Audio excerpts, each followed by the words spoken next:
Welcome to Astana Hub, Central Asia's largest innovation park and now an autonomous cluster fund. By the end of 2024, its residents are expected to generate $450 million in revenue, with one-third coming from exports. Kazakhstan has firmly positioned itself as a leader in e-government development and fintech innovation.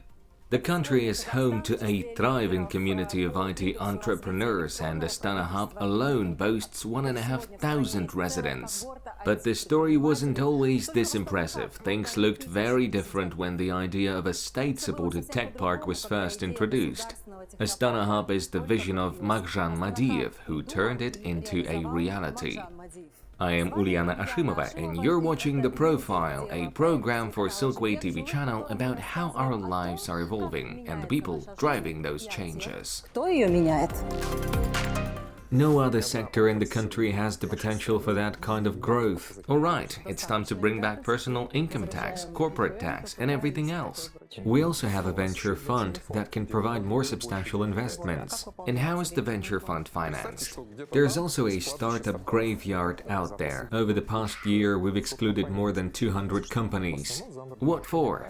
Mostly for breaking the rules. It's important to select the most driven, persistent students. And the smartest? The pathway for IT talent, is it a journey that can take someone from a small town to Silicon Valley?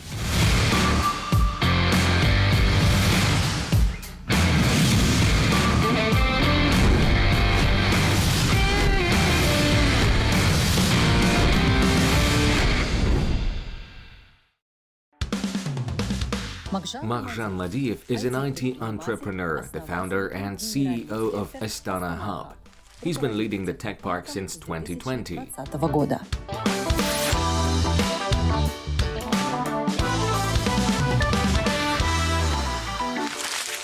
Magzhan, good afternoon. Let's start with the big picture, and of course I'm talking about the money. We know that in 2024 the total revenue of Astana Hub residents is approximately 550 billion tenge. Back in 2019 it was just 15 billion. That's an extraordinary leap. What conditions are being created here for entrepreneurs that enable them to grow and earn so well? Good afternoon, Uliana, and welcome to Astana Hub. You're absolutely right. Our residents' revenue has grown at an impressive pace. This growth reflects broader global trends in the IT industry. As you know, IT is one of today's top sectors, reshaping our world. We're thrilled to see Kazakhstan keeping up with these global shifts, creating a supportive ecosystem for entrepreneurs and talented individuals to build successful IT businesses right here at home. I'd like you to shed some light on the role Astana Hub plays in this success story, and of course your role in it, personally.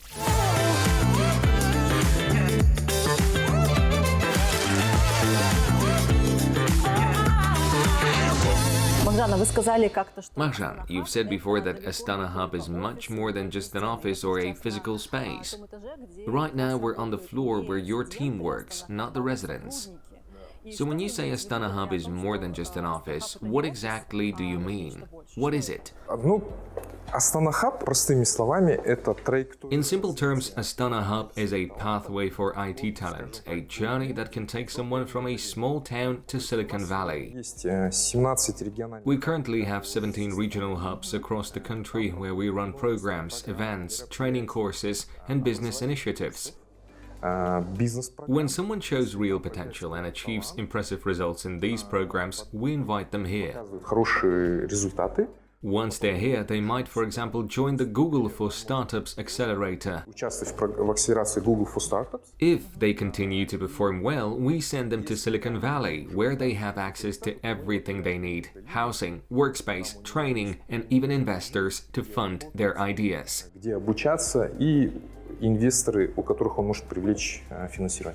When you talk about impressive results, what exactly do you mean?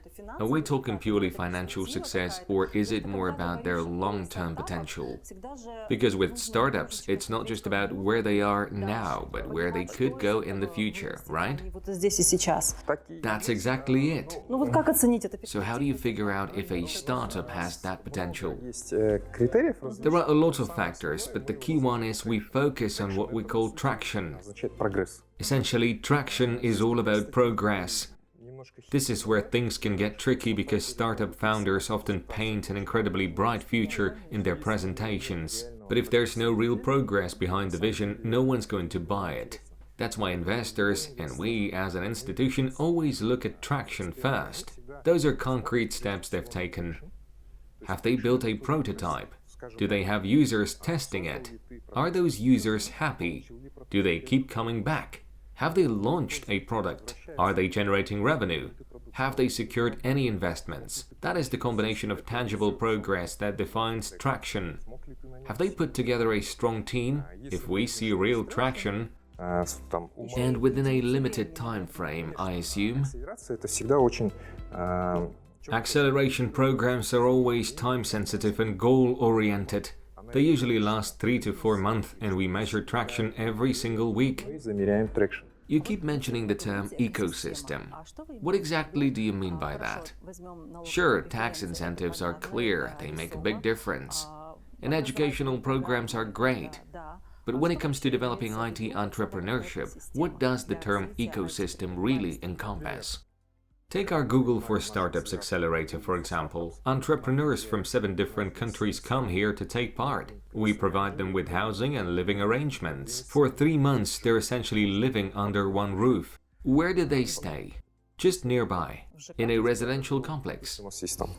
Yes, we call it the startup house. We put them all together there and they work here in our co-working space. They have access to trackers and mentors who set goals and guide them. Each week the startups are given targets to hit. If someone isn't making progress, they're removed from the program. Naturally, no one wants to be cut, so they throw themselves into their work, coming up with ideas and constantly pushing forward. That's how these startups grow together. To give you an idea, the startups that have gone through our Google for Startups program, around 50 so far, now have a combined valuation of over $400 million. That's what we mean by an ecosystem. On top of that, if we see a project with strong potential but it hasn't managed to attract investors yet, we step in with some seed funding, up to 20 million tenge.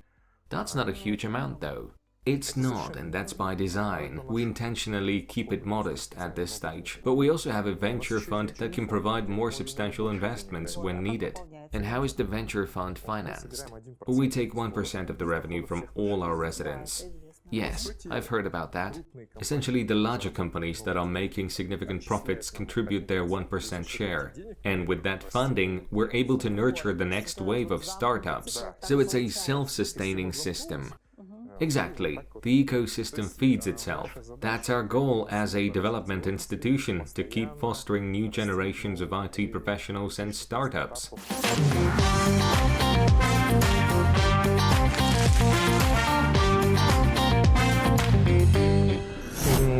One project we're particularly proud of comes from a company called Higgsfield. They've created a generative AI algorithm that can turn text into video.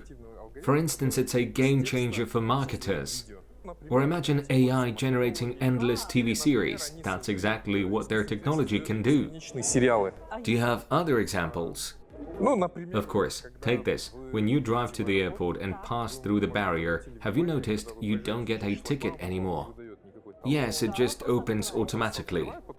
That's right, it works because a smart camera recognizes your license plate. The startup behind this is called Park Hour. They're one of our success stories, a resident of Astana Hub who developed their idea through our programs. Now they're in Silicon Valley, selling their solution globally. What about newer startups? Ones that aren't famous yet but are already addressing real problems for Kazakhstani or international clients. One promising example is by Magzhan. He's developed a platform called Bexar that's tailored for retail businesses. It handles everything from inventory management and point-of-sale systems to customer tracking. It's a simple yet powerful solution designed for small shops, clothing stores and similar businesses. Plus it integrates with tools like 1C and other software. They're growing fast.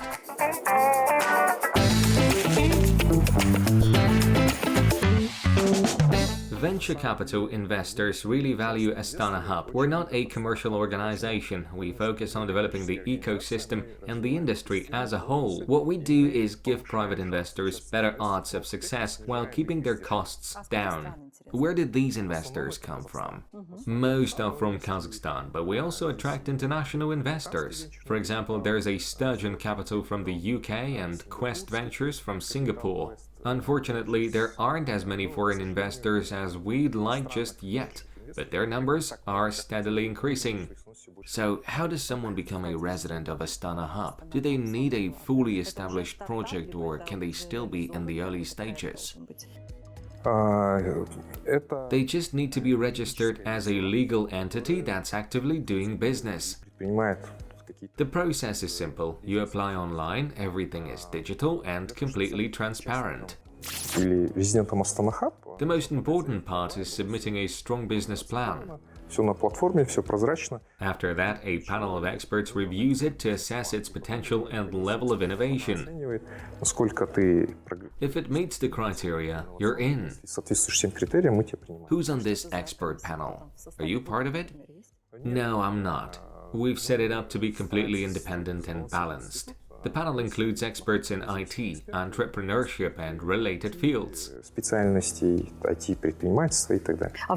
You've mentioned that the number of residents is growing rapidly, now over 1,500. Does that mean it's pretty easy to get accepted? Getting in might not be too hard. But while we welcome new members, we also remove them. Over the past year, we've excluded more than 200 companies. What for? Mostly for breaking the rules, specifically generating revenue from non-innovative activities. And how do you catch that? For example, a platform for selling flowers would count as an IT business if it's fully digital. But if the company starts selling flowers themselves, that's no longer innovative. When cases like that come to light, we have to act. Similarly, offering consulting services doesn't qualify as innovation either. So we enforce the rules strictly.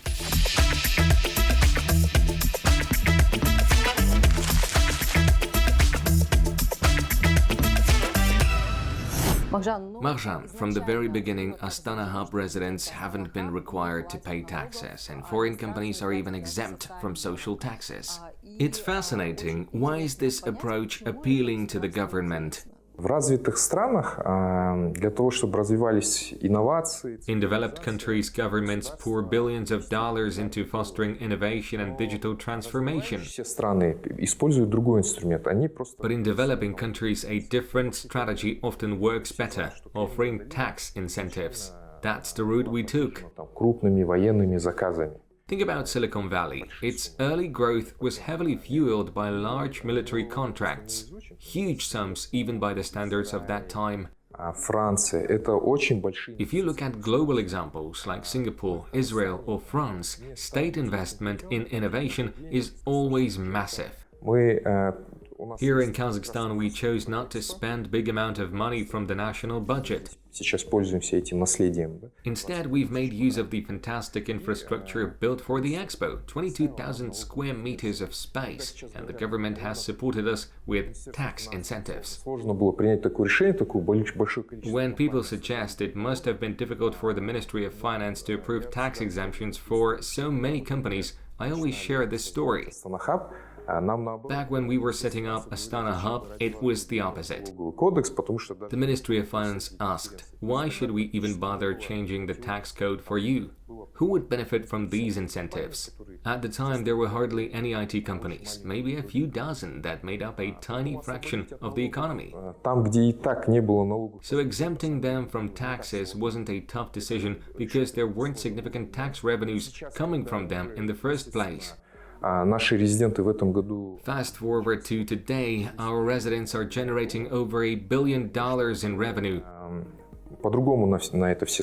Naturally, the perspective has changed, but we need to highlight the broader impact these tax incentives have on the country. For one, there's export revenue. We're bringing foreign currency into the country without relying on exporting natural resources. This is intellectual, digital export, and it's helping diversify our economy. Цифровой экспорт. Secondly, there's import substitution. Второе – это импортозамещение. When we have a strong domestic IT sector, it becomes much harder for foreign competitors to enter our market. Внешним игрокам сложнее зайти. А вы вот регулярно общаетесь? You're in regular contact with the country's leadership and government officials. Какие планы на Астана? What's their vision for Astana Hub and its residents? Налоговые преференции, они Are these tax incentives here to stay indefinitely, or will there come a point where they say, all right, it's time to bring back personal income tax, corporate tax, and everything else?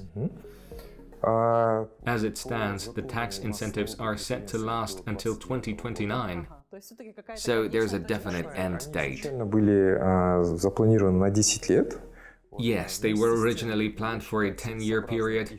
Продлевать. However, I believe extending them would make a lot of sense, though perhaps with some tweaks.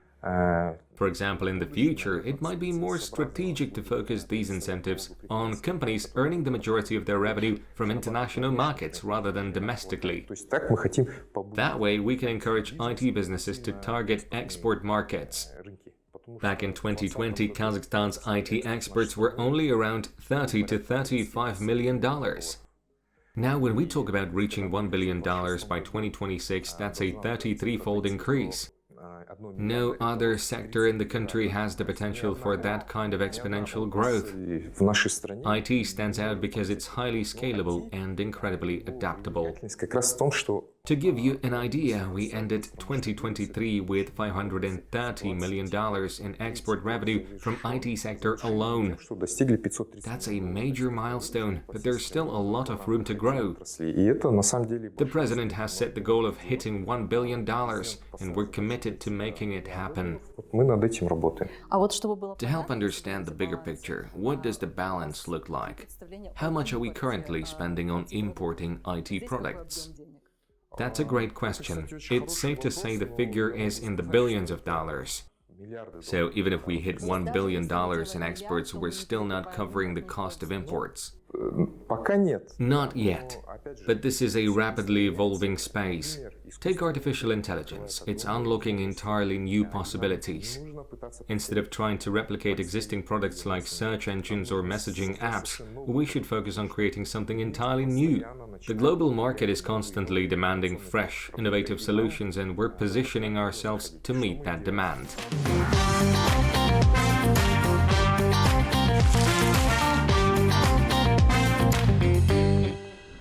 Вот я вас слышу, и создается впечатление, что Listening to you, it almost sounds like a perfect world here. Bright minds working tirelessly, no fear of hard work, every resource at their disposal, and endless support all around.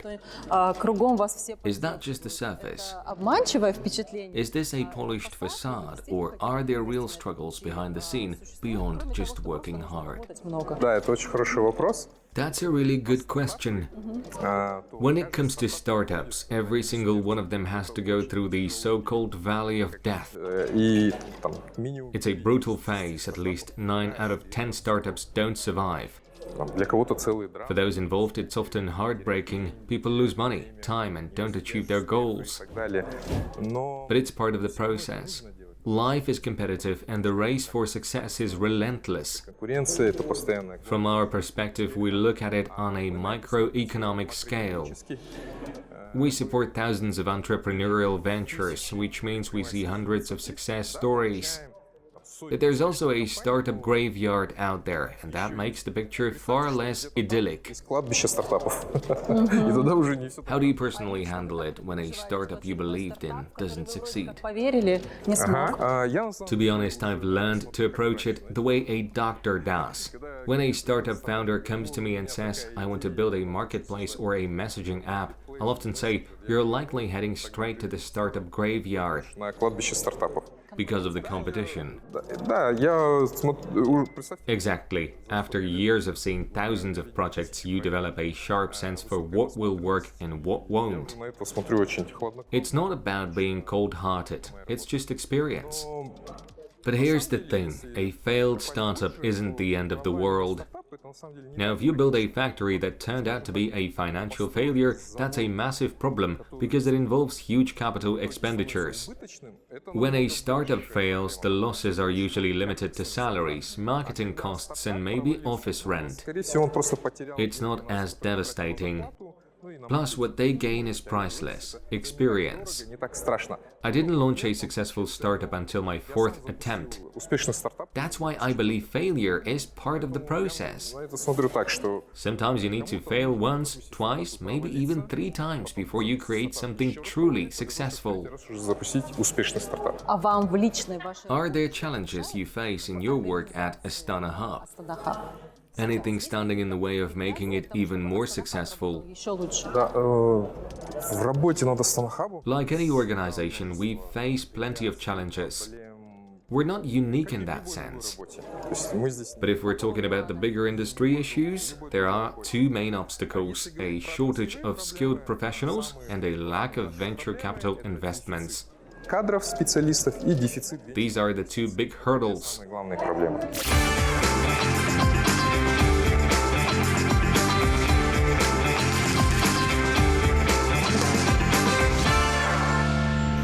Magzhan, from what I gather, one of the biggest challenges facing Kazakhstan's IT industry is the shortage of skilled professionals and programmers. We're here at a school. Can you tell me what they're teaching? Who's behind it and who are the students? We're at Tomorrow School, the School of Tomorrow. It's the first artificial intelligence school in the region. Here we teach people how to code and develop IT products, with a strong focus on integrating artificial intelligence. And how does the learning process work? I'm looking around and it seems like the students are figuring things out on their own. No one's teaching them directly. That's exactly the point. It's a peer-to-peer learning format. There are no teachers, no lectures. That's the unique approach of this school. The entire process is gamified and runs on a platform designed to encourage collaboration. For instance, if one student solves a problem, they can help others and earn points for it. This creates an environment where they are constantly sharing knowledge and learning from each other. It's a method that works incredibly well in IT, where new technologies emerge almost daily, and you constantly have to Google, adapt, and teach yourself. That's why employers love hiring our graduates. How long does it take to complete the program? The full course is 2 years, but many students get hired after just 1 year. Before finishing. Exactly. The program is structured into levels, around 30 in total. So it's up to them to decide when to stop. That's right. If they complete all the levels, they'll be in higher demand and earn more. But many leave early to start working, which is understandable.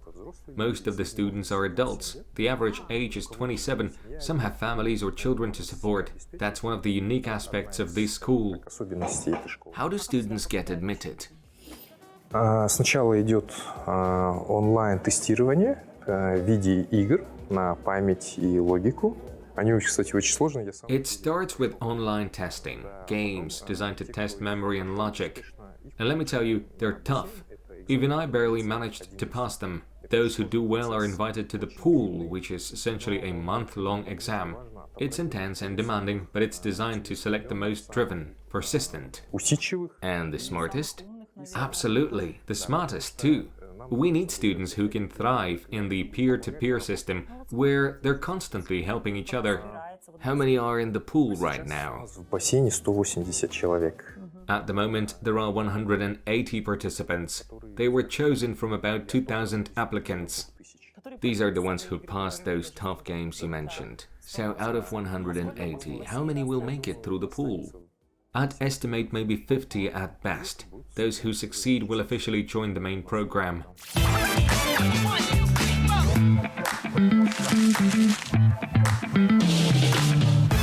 Вы сам IT-предприниматель. As an IT entrepreneur yourself, I can't help but ask, why didn't you focus on scaling your own business into a unicorn? Условно, как вы говорите, что у нас есть. You've talked about Astana Hub's dream of nurturing a unicorn, but why did you decide to build an ecosystem for others instead of chasing that goal for yourself? Других. That's a great question. As you mentioned, I started out as an IT entrepreneur and worked on several projects. One of them, which people might recognize, is Naimi.kz. Back in 2015, we raised $1 million in investments and were working hard to grow. But over time, it became clear that Kazakhstan didn't have the kind of ecosystem needed to support IT startups. The market was too small, there wasn't enough venture capital, and if we really wanted to build a unicorn, we'd have to move, relocate to the US, for example. At that point, I had just returned home in 2013 after spending several years in Shanghai, where I went to university. After being abroad for so long, I really wanted to stay in Kazakhstan, Жить дома. to spend time at home. Then in 2016, I was invited to a forum in the US where President Barack Obama said something along the lines of, "If you have $300,000 in investment, move to the US and we'll give you a startup visa."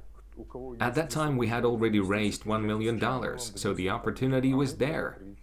I came back and told my parents we could move to the US and get a startup visa.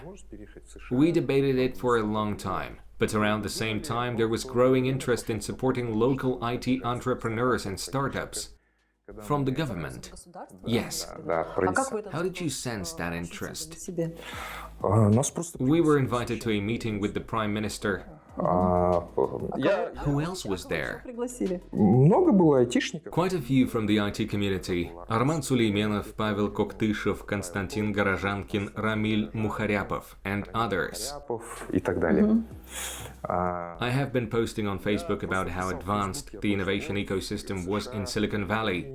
Развитая инновационная экосистема. There was also news about our $1 million investment, which was a big deal at the time. И на этом почве That's how we ended up being invited as IT entrepreneurs to discuss how the government could help. идею Астана Хаба. Ну и тогда We pitched the idea of Astana Hub and I found myself at a crossroads. I could move to the US and plug into an established ecosystem or stay in Kazakhstan and help build one from scratch. то, что мы здесь.